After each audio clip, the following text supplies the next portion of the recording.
Welcome to the SDA Housing Podcast, brought to you by NDIS Property Australia. Before starting this episode, we need to provide a general disclaimer. Information contained in this podcast is general in nature only. It does not take into account the objectives, financial situation, or needs of any particular person. You need to consider your financial situation and needs before making any decisions based on the information in this podcast. And you should consider seeking independent and professional advice for your personal circumstances. All right, let's begin. Hello everyone, my name's Debbie from NDIS Property Australia, and you're listening to the SDA Housing Podcast, a show that explains, highlights, guides, and brings awareness about all things SDA in this ever-changing NDIS world. Today we have a new guest speaker, Uwe from Property Friends. Welcome, Uwe. Thank you, Debbie. Pleasure to be here. Yeah, now Uwe, you actually contacted us a few weeks ago, firstly with a wonderful testimonial for our podcast. Thank you very, very much for your kind words. And we had a couple of emails back and forth and invited you to come on the podcast today to tell us a bit about your place in the SDA world and what you do and how you see where things are at the moment. Sure. So if I can get you to start by telling us, how you got into this space. Wow. To cut a long story short, I've got a 25 years corporate background in large industrial projects. So I'm used to big deals. The last one that I did pretty much was a $1.3 billion complete project of design, supply, and put into service of trains and trams for Melbourne. But the higher you get on the corporate ladder, the less stable the ladder gets, so to speak. And my wife and I worked out that we needed to set up another leg of financial security to provide another income. So we got into property investment, as everybody does, bought close to where we were living and that sort of thing. Luckily, through the auspices of a great mentor and friend, became buyers advocates for the group. And back in 2016, got to the space where we identified the need for wheelchair accessible accommodation. Now, that was before the NDIA or NDIS was around. And I'm sort of a guy that is like a dog with a bone. When I've got a bone, I don't let go. It bugged me that you could get hundreds of thousands of dollars for a retrofit, but there was no money available for a purpose design and a purpose built. Mm-hmm. We got to a stage where, let's say, I've got an affinity to the disability sector, and we got to a stage where we said, look, let's do one anyway. Let's see how this goes, what is involved, what needs to be done, because it's a fairly complex matter. So we built in 2016 what I still call the first wheelchair accessible home in Cairns. We invest all over Australia, so we were working in Cairns at the moment, and we did one there. Yeah. Fair to say that it wasn't a financial success, but that was never the intent and the driver for that investment anyway. Fast forward to 2020, we have a team of investors around us. We fairly early on worked out that wholesale buying power is better than retail. So to take advantage of the wholesale buying power and the bigger leverage that you've got. And the team kept pestering me is the wrong word, but kept asking me to get a group deal together for SDA homes because of the great returns that are out there. 15, 20, 24%. Hallelujah, brothers. It's crazy. And look, I've seen this sort of thing happening with the NRES scheme. I've been running my business for 23 years, so I've been around the block a few times. And I could see coming that the NDIS SDA program, I don't want to call it a scheme, was something that was going to be ripped to shreds by the marketeers. And I didn't want to enter that space because I don't like shark-infested waters. Anyway, the guys were asking for those investments, and the only way I could protect them was to do a deal ourselves, with our service property friends becoming an SDA provider, because quite frankly, the SDA market revolves around tenancy. If you don't have a tenant with a purpose designed and built dwelling, there is no purpose, no income, and that's no good. Mm-hmm. So we took on to become the SDA provider as well. Didn't want to do that, but as I said, we believe in end-to-end processes, and some people call me control freak. I just like to make sure that the investments that we and the investors are doing are safe. So that's how we got into the SDA market. Yeah, we followed through with 2 units back in 2020 in Hobart, Tasmania, Tranmere.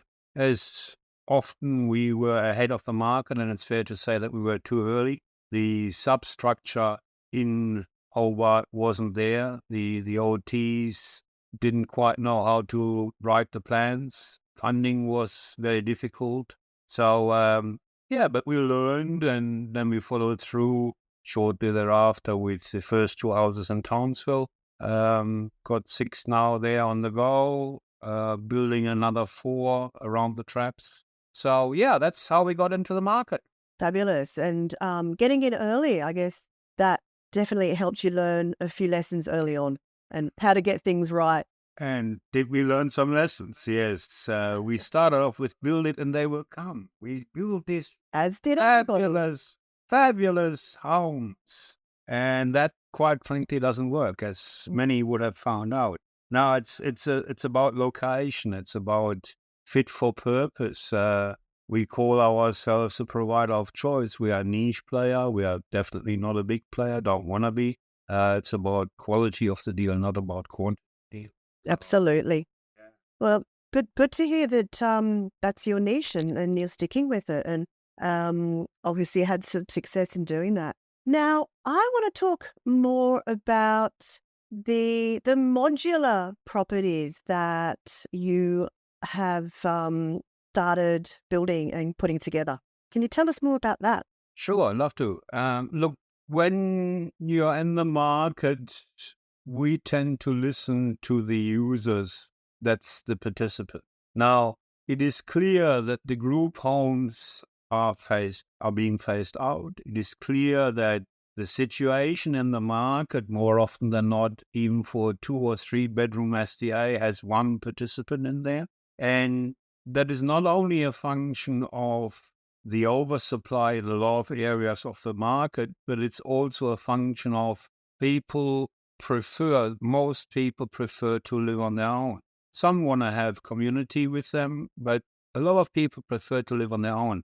So for the last 5 years, we've been working on a modular concept, both in the SDA market as well as in the normal investment market, for a number of reasons. One, we can build a lot faster. We can build cheaper. We can eliminate site delays because of weather and all these sort of things. But most of all, because we can transport the homes, be they modular or volumetric, we can go wherever the need is. And that means that we have participants. That means that we have security for the investors. But moreover, we can service fringe markets that, I'll give you, for instance, I've got an inquiry for 2 homes in Charters Towers. Now, Charters Towers is about 250 kilometers from Townsville. It is just not feasible to do a knowledge transfer to a local builder for 2 homes.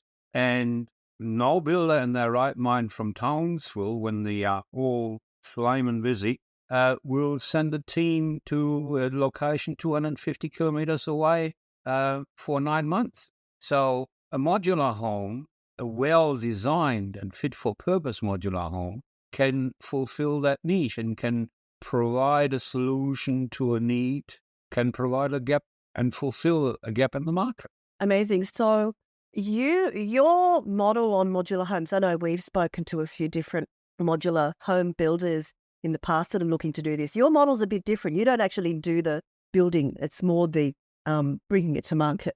Correct.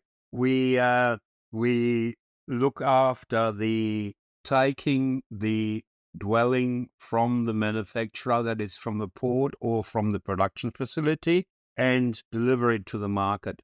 A lot of the manufacturers are really, really good in manufacturing, but very few are good in dealing with councils, dealing with the client requirements that are, especially in the SDA market, very, very specific. And we love sitting together with the participants or their family and really custom designing, making sure that it's fit for purpose, making sure that it fits for the anchor tenant.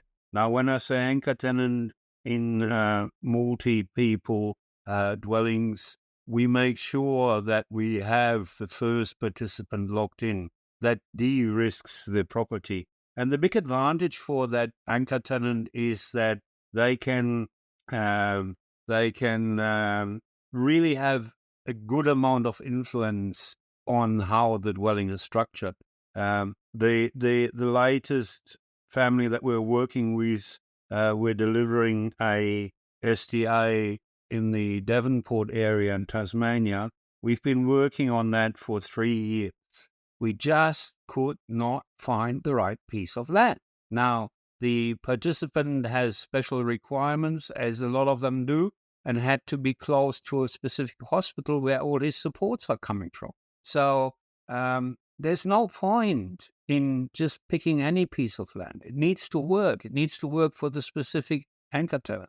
And heck, it doesn't make a difference to me whether I'll be flippant about it, whether the wall is green with pink polka dots or whether it's beige. If pink polka dots you want, why would I not give that to you? Absolutely. Now, that's so important, is building for the needs of specific participants. And something that we have found, it's just really difficult to bring that together. We've had cases where we've heard of developers or builders doing properties. There's been delays in the build.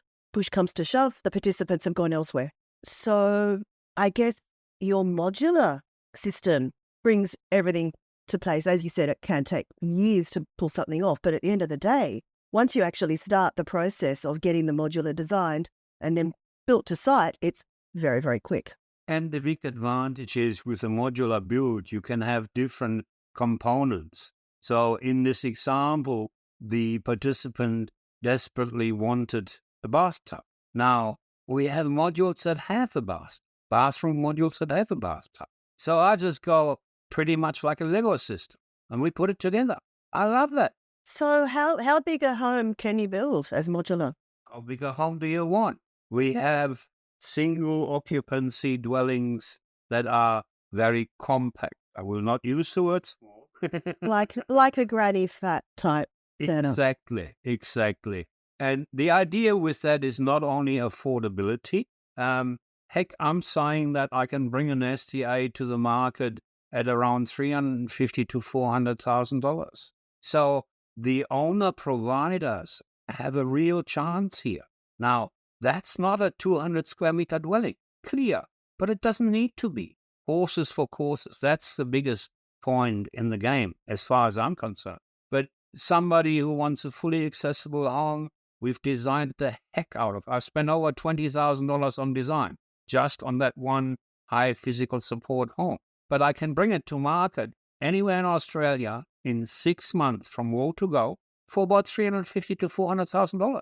Now that means that a family can be an owner provider, or I can find an investor that wants to have a good investment with a security of a tenant. Yeah, that is, I think, the future of SDA investment. That's what I'm seeing is developers and builders and people bringing it together like yourself need to be working with the investor and working with the participants and families like a joint venture to make this happen. Otherwise, there's still so many participants that need these homes, but there's just nothing suitable.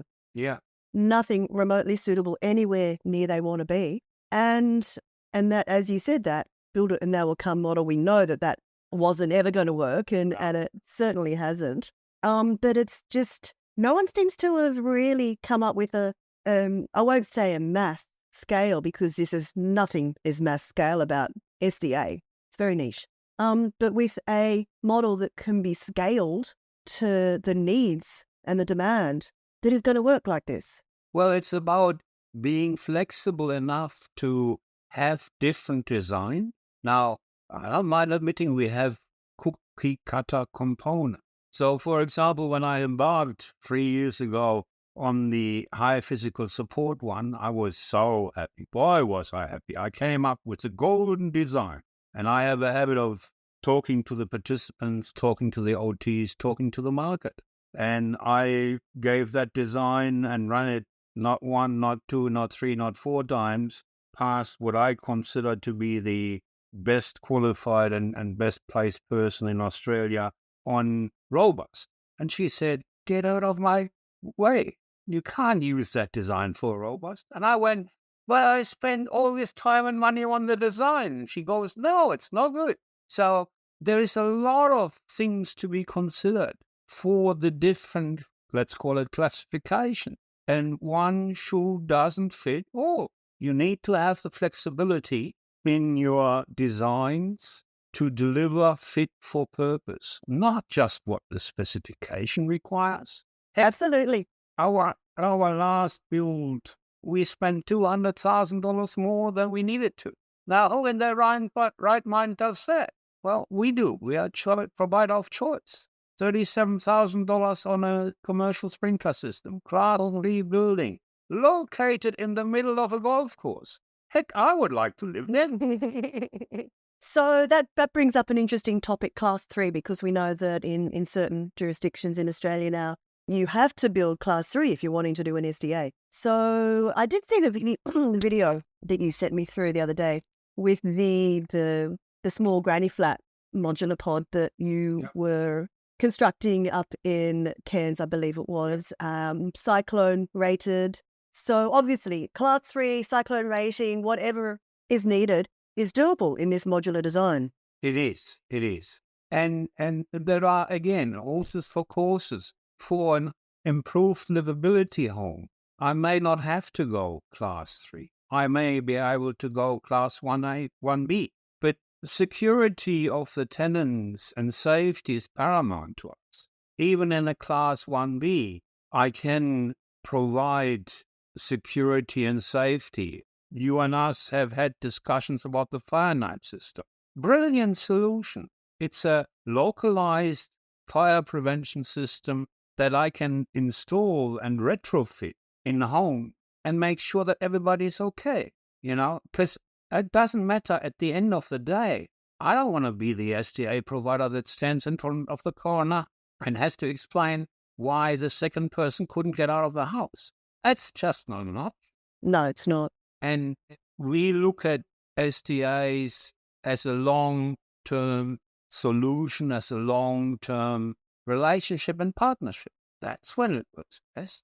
I love the way that you're just going about this whole way of doing SDA differently, because I think it's the way it has to be done. Whether it's with Modular or with others, it's very much bespoke, designed for the participants, working with them, working with their providers, their OTs, to build something that is their forever home. Absolutely. Well, that's the best solution for everybody. Ideally, I'd love people to move into the home and they like it so much they won't go anywhere. And that's, again, about being reasonable. You can be a reasonable and a good landlord. It's the security of tenure that makes it really, really good. Yeah, absolutely. So changing topic a little, but still on the modular, are there any different considerations in terms of the land, the site that need to be considered with a modular build, or is it really the same as any other property construction? It is really the same as any other SDA property construction. Yeah. In the normal investment market, I can get away with lots of different locations. But in the SDA market, I need to be close to facilities. That's why we have identified a specific area in Townsville. And we are 7 minutes from city center. We are 2 minutes from the next hospital. We are in motorized wheelchair access from a shopping strip. That's what's... Yes, the location is all important. Absolutely. And it's no good what the, forgive me, Spruker's doing, finding the cheapest piece of land somewhere in Wuppertal where there's no facility. I mean, look at the disaster of Western Melbourne. I know. It's you can see it coming. You could see it coming. And that's why we are a provider of choice. We only do SDAs where we really see the need, where we really see the occupancy through an anchor tenant, and it makes so much sense in my view to sit down and have decent discussions about what do you really want, what do you really need, what can we afford. And heck, I don't mind admitting at the end somebody's got to finance the thing. So I mean, I'd love to build 300 square meter mansions. But if we can't fund them, they're not going to be built. So there is a reality that comes in. Absolutely. The last thing I wanted to really talk about with your experience with design and putting together these plans for these properties. We know that the SDA design guidelines are 2 years overdue from being updated, and there is now the review underway to get that done. But what's your thoughts on the whole guidelines and where they're at and maybe what should be done? Well, a review is very, very much necessary. I'll give you a case in point. We are building at the moment a robust in Townsville, and I had 2 bathrooms, one for the participant as an ensuite with a bathtub, and one for the guests and the OOA for the staff with a shower. Now, according to, and I call it high-level discussions, with the certifiers, one cannot have a participant bathroom without a shower. So we were forced to go from 2 bathrooms to 1 and had to make it a 2-way bathroom to fit in the shower and the bathtub. Now, that's where I'd like to see reality and the application of the fit for purpose to be more on the forefront. The other thing is the hiatus or the often clashing between the standards. AS 1428.1, the SDA design guidelines, the NCC guidelines. I can give you 3 or 4 topics where they are clashing something horrendous. And that means that you have to come up with specific solutions that are authorized, deemed to comply, which cost money, but which also cost a lot of time and effort. And that's just with a bit of thinking, a bit of aligning of the standards can be avoided. And I'm sure that some of those compromises are just that. They're not necessarily the best design, the most common sense. Absolutely. The solution. Absolutely. Yeah. Yeah, look, I totally agree, especially I think when it comes to robust. The design guidelines are very lacking in Yes. they're currently providing for guidance for people designing these properties. Yes, very much so. And look, I think robust is a specific area in a specific area. It's a niche in a niche. And I don't mind admitting I didn't want to go there in the beginning either. Once I've cut my teeth on a number of SDAs, and we saw the lack of, again, fit for purpose of robust build. And it is a specific area, and it is a high risk area for the investor, because just about invariably there will be some damage, and most of that comes back to the investor. And good luck if you find an insurance company that covers that. Indeed. Well, hopefully with this review we will see some positives come out of that and some much better guidance, and that they do align more closely with the other codes. That'll be great. It would be great, wouldn't it? Indeed. I think we've got about a year to wait. I think that they're saying it's going to take 12 months Good things for this need that process. Yeah, they definitely do. Okay then, was there anything else you wanted to just touch on? Yeah, look, I'd like to compliment you and Min on this podcast. I really Thank think you it's very much. terrific. The breadth of information and the spread, you giving people the opportunity to look at the same subject from different angles. I've been listening for the last 2 years and it's just fantastic. Thank you. Well, thank you very much. We really appreciate that. And I mean, that's the whole point of what we do is just getting the information out there from as many different perspectives as we can. And that's not about competition. It's about bringing out the knowledge in everybody that is in the market. And it raises the whole market and the whole industry. Fantastic. You. Well, thank you so much. You were very very grateful for your feedback. And we will continue to do what we do as long as we can. Sounds great to me. Let's do it to it. Okay, well, thanks for your time today. It's been a pleasure to have you on and chatting about your perspective of the SDA market and what you're doing. If anybody wants to reach out to you, how do they connect? Best is on our website, www.propertyfriends.com.au. We've got an SDA section on our website. There's a link to the discovery call. I'm happy to chat. My wife says I do that underwater. So, yeah, that's the best way. Or if somebody wants to drop an email, the links are on the website. Wonderful. There's many ways to skin a cat. Let's find the right way for this. Perfect. Well, thank you so much, Uwe. It's been a pleasure. And I'm Debbie from NDI's Property Australia, and that's it for today. Thank you very much. Bye. Bye. We hope you enjoyed this episode. Please make sure you are subscribed and following us so you can keep in the loop with all of our upcoming episodes. We would really appreciate it if you could leave us a 5-star rating, a written review, and to share this podcast with those that could benefit. Until next time, catch you on the next episode.